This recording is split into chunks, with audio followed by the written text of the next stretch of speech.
স্বাগত জানিয়ে আমি আজকের ভিডিও শুরু করছি। আজকে আমি বানাচ্ছি আলু পটল দিয়ে চিংড়ি মাছের ঝোল। তার জন্য কি লাগবে সেটা বলে দিই।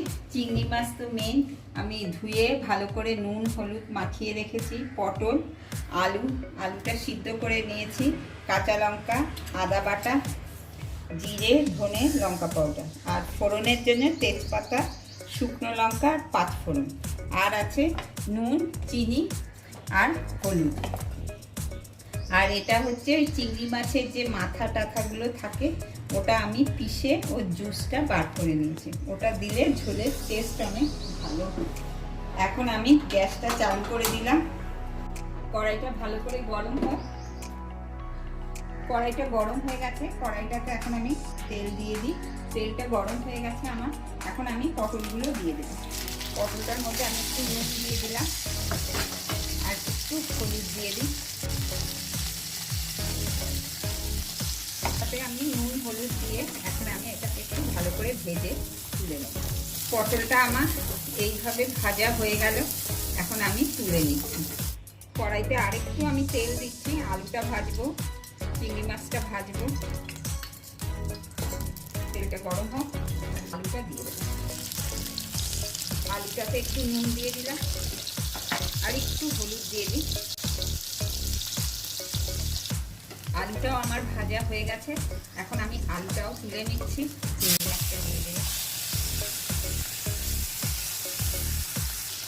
চিংড়ি মাছটা আমার ভাজা হয়ে গেছে, চিংড়ি মাছটা আমি এখন তুলে নিচ্ছি। চিংড়ি মাছ বেশি ভাজতে নেই, তাহলে চিংড়ি মাছ শক্ত হয়ে যায়। কড়াইতে এখন আমি আর একটু তেল দিচ্ছি। এই শুকনো লঙ্কাটা ফোড়নি দেবো, তেজপাতাটা দিলাম, এখন আমি এই পাঁচফোড়নটা দিয়ে দিলাম। ফোড়নিটা আমার ভাজা হোক, ততক্ষণে আমি মশলাটা বানিয়ে নিই। এখানে এই যে আদার পেস্ট আছে, এটার মধ্যে এখন আমি জিরা, ধনে, লঙ্কা পাউডারটা দিয়ে দিলাম, দিয়ে জল দিয়ে দিলাম। এটা গুলে রেখে দিচ্ছি আর এর মধ্যে হলুদটাও দিয়ে দিলাম। মশলাটা আমি গুলে রেখে দিলাম। এখন ফোড়নিটা আমার ভাজা হয়ে গেছে, আর এই যে চিংড়ি মাছের জুসটা আমি বের করে রেখেছি, ওই জুসটা এখন আমি এর মধ্যে দিয়ে দেবো। এটা এখন ভালো করে, চিংড়ি মাছের যে জুসটা আমি দিয়েছিলাম ওটা এখন ভালো করে কষে গেছে। এখন আমি এই গুঁড়ো মশলাটা দিয়ে দেবো। এখন ওই মশলার সাথেও আরও কিছুক্ষণ কষবো। মশলাটা আমার ভালো করে কষে গেছে। এই পটলটা, আলুটা দিয়ে দেবো, কাঁচা লঙ্কাগুলোও দিয়ে দিলাম। এখন ভালো করে আবার এর সাথে একটু কষানো হোক। মশলার সাথে আলু পটলে ভালো করে কষানো হয়ে গেছে। দেখুন কি সুন্দর কষানো হয়েছে। এখন আমি গরম জলটা করে রেখেছি, এই গরম জলটা দিয়ে দেবো।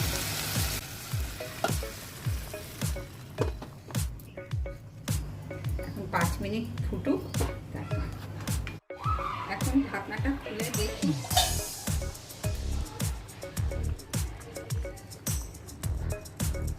পটল আলু সব সিদ্ধ হয়ে গেছে। এখন আমি চিংড়ি মাছগুলো দিয়ে দেব।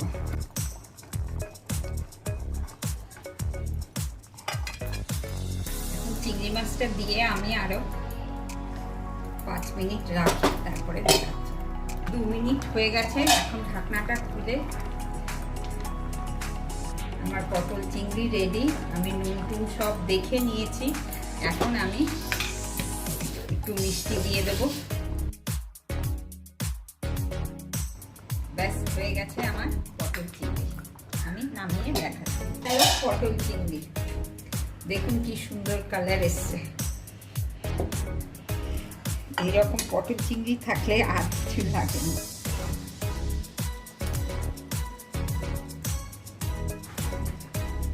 এইভাবে আমার রেডি হয়ে গেল পটল চিংড়ি। ভিডিওটা ভালো লেগে থাকলে প্লিজ আপনারা লাইক, শেয়ার, কমেন্ট, সাবস্ক্রাইব করবে, আমার পাশে থাকবেন। আপনারা এইভাবে ঘরে বানিয়ে খাবেন।